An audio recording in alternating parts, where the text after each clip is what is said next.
Yo, what's going on, guys? This is Mustache MMA, and welcome to recapping episode 2. We're going to recap the entire card, UFC 270, Ngannou versus Gane.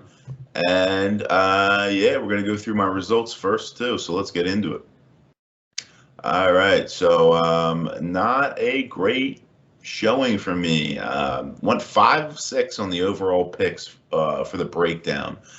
So not the best showing for this card. Overall, I'm still in the positive. 11 and 10 overall for the year and for January. But went 5-6. A loss in Jasudavicius over Hansen, a loss in Demopoulus over Gomez Juarez. Wins over Freevola, Gravely, Della Maddalena. Losses in Henry and Morales. Wins in Nurmagomedov and Pereira. And losses in Figueiredo and Ngannou. So yeah, not the best showing there. But going down to my best bets results. Again, not a terrible performance, but again, not where I want to be. Back in the negative, man. So a total of 11 bets placed, 9.5 units total. So I went 4 of 11 for a net of negative 1.13 units. Overall for the year in the month of January, I'm 7 of 20 for a net of negative 2.13 units. So yeah, again, not where I want to be, but it wasn't like I was breaking the bank. Breaking the bankroll for this card, just a little bit down. But anyway, going through it, won a 1 unit bet on a Della Maddalena knockout minus 120. Lost a half-unit bet on him to get the knockout in the second or the third. He got that done in the first. Lost a unit bet on Giles money line. Lost a 2 unit bet, ouch, on Barcelos money line and the over 1.5. Half-unit loss on Barcelos unanimous decision.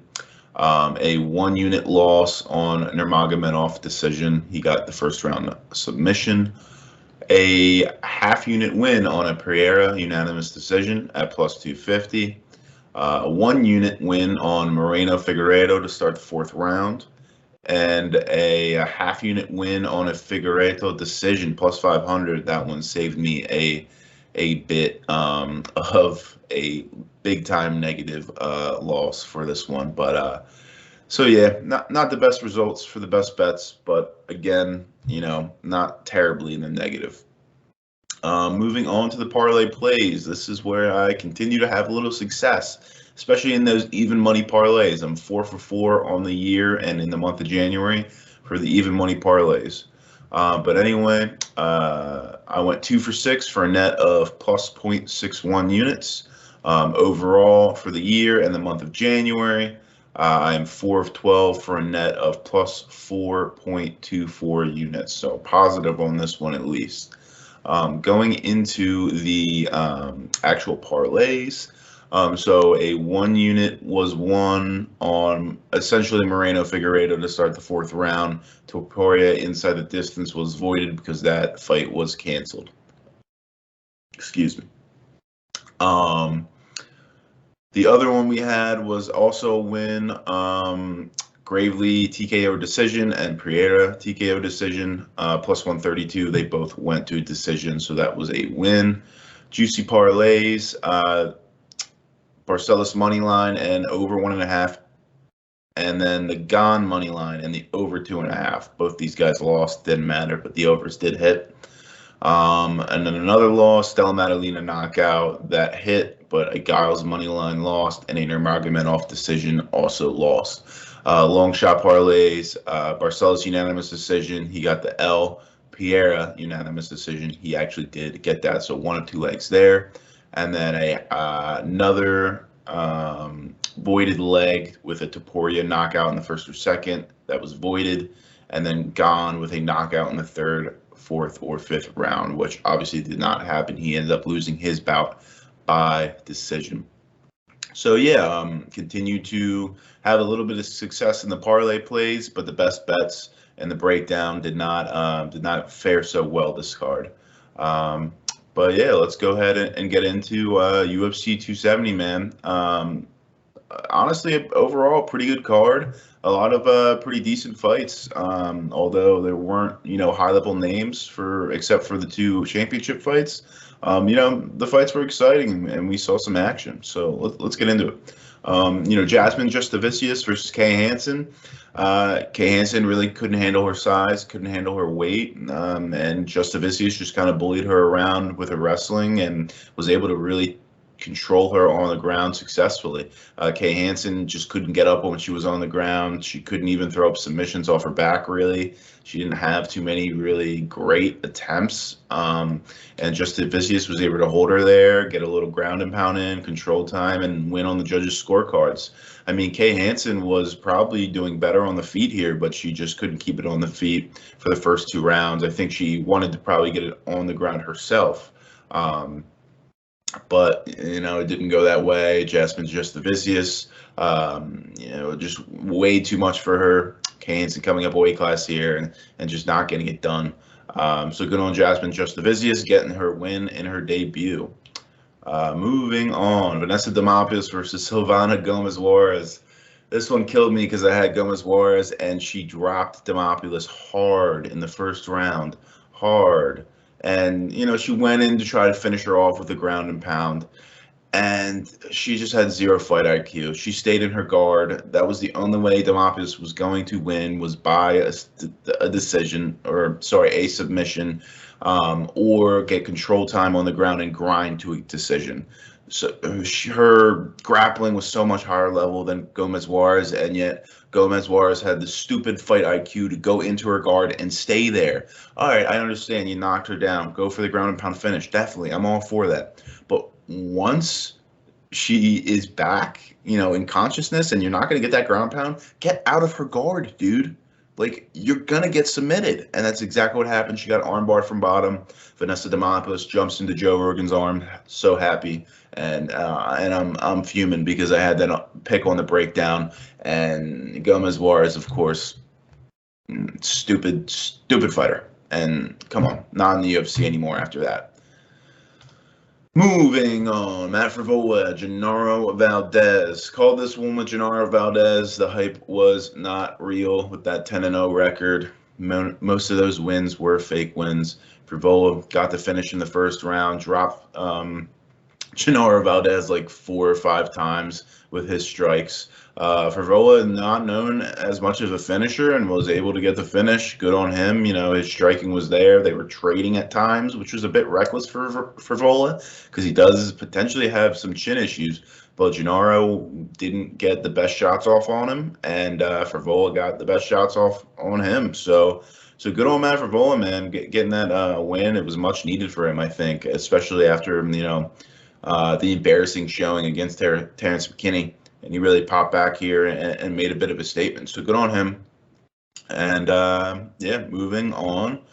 We got Tony Gravely, Simon Oliveira. Exactly what I thought was going to happen here. Gravely definitely had the huge wrestling advantage. Used that to his, to the key. That was the game plan here. A lot of takedowns. But I did say the only thing that worried me about Gravely was that Oliveira has a good guillotine, and that first guillotine he got in Gravely, that was tight, really tight, and I thought he was going to get it, but Gravely really toughed it out and was able to get out of that.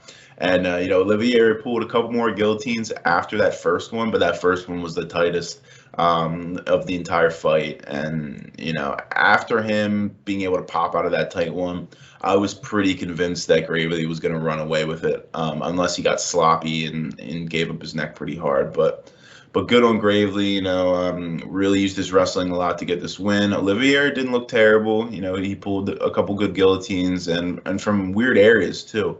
And his striking didn't look bad either. The striking almost fared kind of even in this one, maybe because Gravely was gassing a bit because of all the wrestling he was doing. Gravely really used that wrestling, got like 11 takedowns in the fight, and just grinded Oliveira out to a decision with a lot of ground control time and ground strikes. So good on Gravely. Good to see him get that win after fallen short against Nate Maness in his previous bout. So yeah, moving on. Jack Della Maddalena versus Pete Rodriguez, the first bet and the first bet that cashed. Dude knocks him out in the first round. Pete Rodriguez, he was looking good in like the first minute, honestly. He was looking like he had good movement. He was throwing some good counters out there, some good body shots. But man, Della Maddalena, in and out movement, like I said, good combos, good power. Really stiff jab that he kept poking Pete Rodriguez at and hurting him with it too. And, eventually Pete Rodriguez, it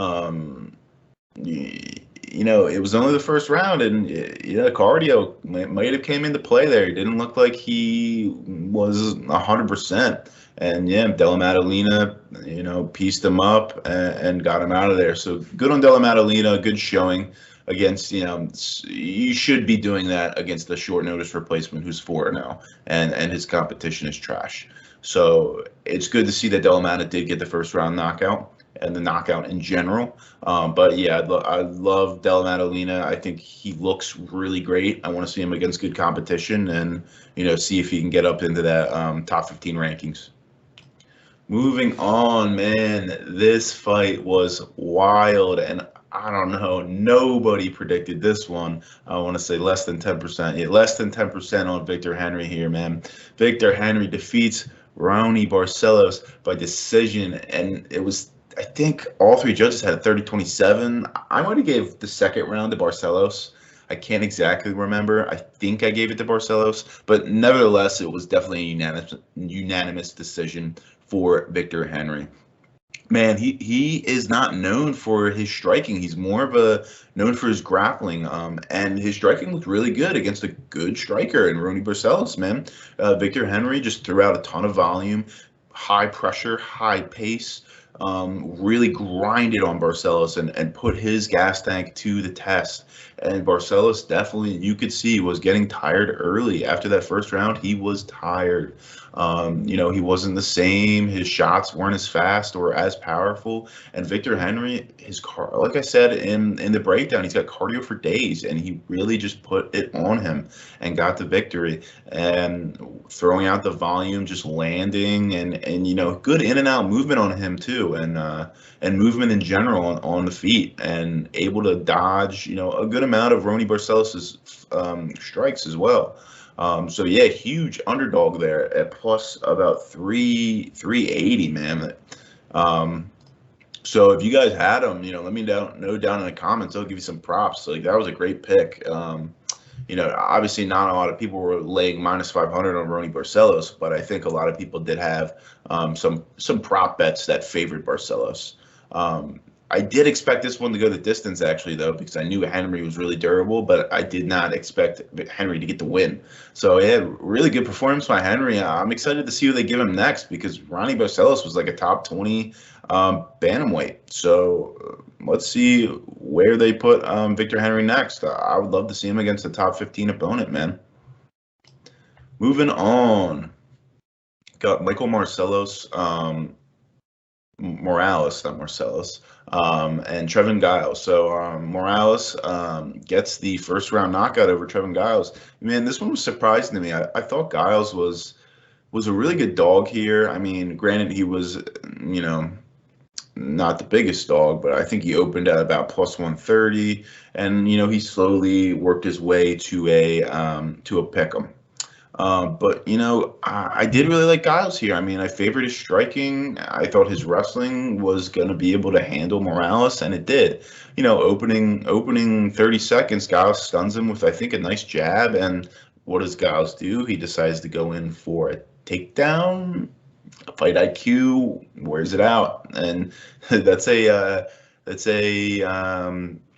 topic of discussion for this whole card is fight IQ for some of these fighters. I mean, they're just not doing the smartest things when they have their opponents hurt or in a compromised position or getting themselves into sticky situations when they don't need to.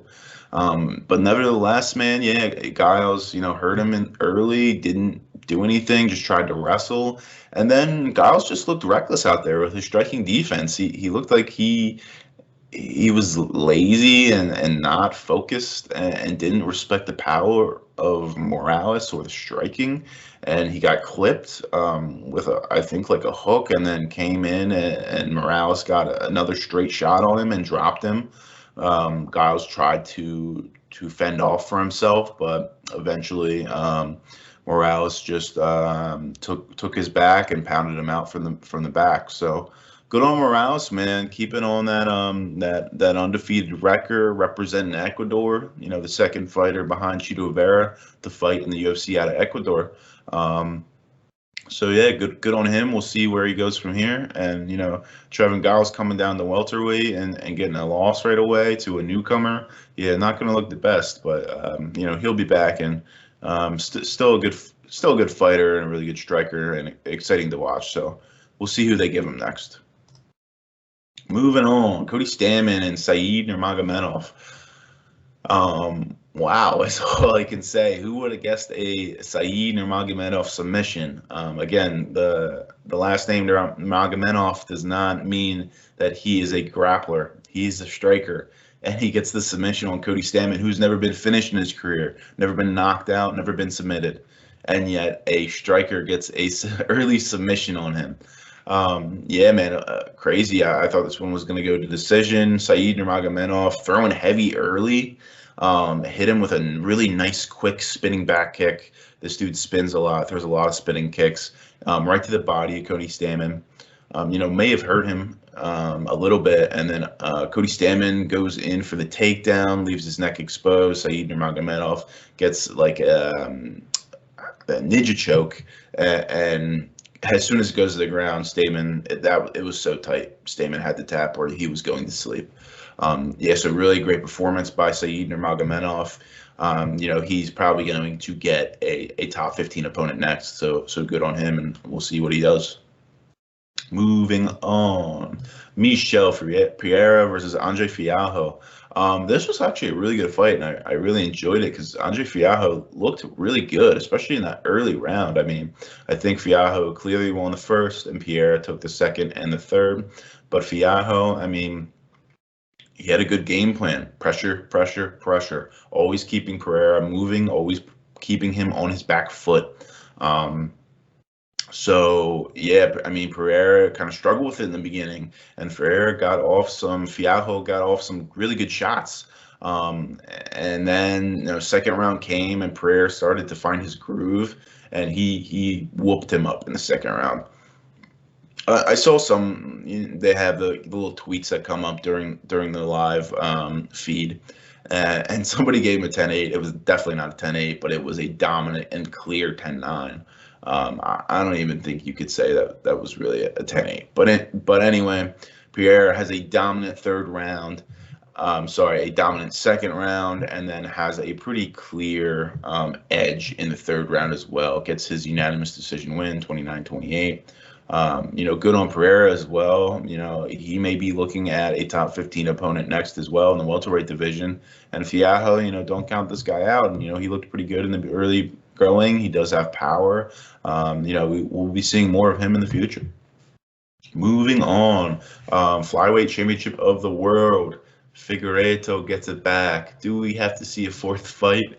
I don't know. I don't know if I want to see a fourth fight, because it's just ridiculous when they keep having these fights over and over again, and then we don't get to see any new guys come up and fight for the championship. So I really hope they don't do a fourth one, at least right away. I think Deiveson Figueiredo needs to fight probably like Pantoja or Askarov for championship defense, and Moreno has to fight one of those guys too, or maybe like a Kai Kara France or Brandon Royval, maybe.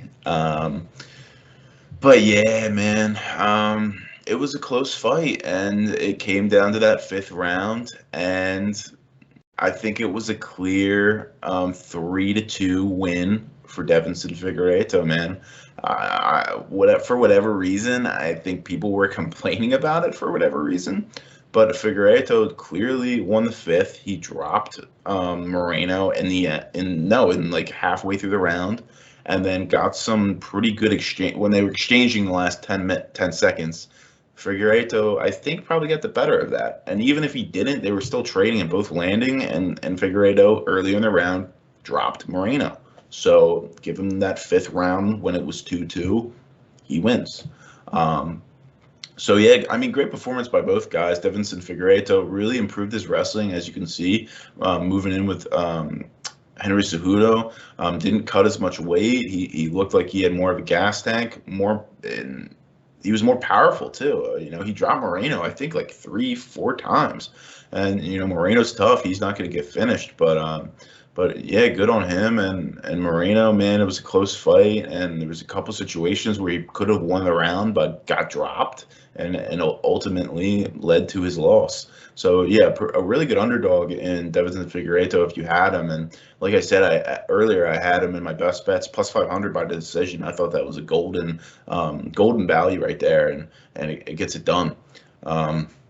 So yeah, we might see these guys run it back a 4th time. Hopefully not right away, but we will see. We'll see what Dana and the UFC wants to do. Oh boy, Francis Ngannou, Ciryl Gane. I was so hype on Ciryl Gane, and I don't know what happened, man. I mean, Ngannou's a wrestler now. He's a wrestler now. What is going on? And he was tired, and yet, I feel like Ciryl Gane wasn't taking advantage of the fact that he was tired and wasn't letting loose a little bit more in the later rounds, the 3rd, the 4th, the 5th. Then the Ngannou started incorporating his wrestling, and he didn't do anything on the ground either. All he did was just control him, which I get it. If you have 2.5, 3 minutes of control time, you're probably going to win that round. But he didn't do anything. All he did was just lay on him. And Ciryl Gane, I mean, 2-2 on at least 2 judges' scorecards. Some people thought it was atrocious that it was 3-1 going into the 5th. I don't have a problem with that, honestly. I could have given Ngannou you could have given Ngannou the 1st, 3rd, and the 4th. 3rd and the 4th were clear to Ngannou. 2nd was clear to Gane. 1st, honestly, could have went either way. I don't hate it being 3-1 going into the end, but nevertheless, it's 2-2 on 2 of the judges' scorecards. So if Gane wins the 5th and wins it clearly, he wins a split decision. And man, I mean, he got the takedown, and he was on top, and he was controlling Ngannou. Ngannou tried to surge up and power up, but Gane controlled him for the time being. And then he tried to go for a leg lock on top when he had top control and lost position, and Ngannou got on top of him. What are you doing, Gane? All you had to do was control him on the ground, and you could have won the fight. Frustrating. But it is what it is, man. I mean, Ngannou showed that he's not just a one-punch power guy. He can wrestle you if he needs to, and he can control you as well because he's so powerful. So yeah, good on Ngannou to get the win, and I'm still disappointed that Gane lost. I mean, the fight IQ I just don't think was there. But yeah, I'm so disappointed that Gane didn't win. But again, I mean, the contract situation with Ngannou, who knows what's going to happen there? If he's going to stay in the UFC or not, or if he's going to box Tyson Fury, who knows? And then Ciryl Gane, yeah, we'll see him again, maybe against Stipe Miocic, maybe against Curtis Blades. We obviously saw a big flaw in his takedown defense and his ground game. So that those may be some tough fights for him. He's not as untouchable as we thought. So yeah, man. That's all I got to say about this card, man. UFC 270. Excited and loved all the fights, but disappointed with the results, with my results, and what happened with some of the fighters who I picked. Fight IQ wasn't there for a lot of them, and ultimately that's what got me the L on most of my stuff. But anyway, if you like this video, guys, hit that subscribe button, hit that like button. Leave me comments down below, any big bets that you guys hit, or if you hit that Victor Henry play, let me know. That was a big underdog. And yeah, man, we have a week break before the next UFC card, so I'm not gonna have any videos coming out in that time. But I will see you guys in early February, late July. I'll probably release my first video for the February card. So thanks guys for watching, and yeah, I'll see you soon.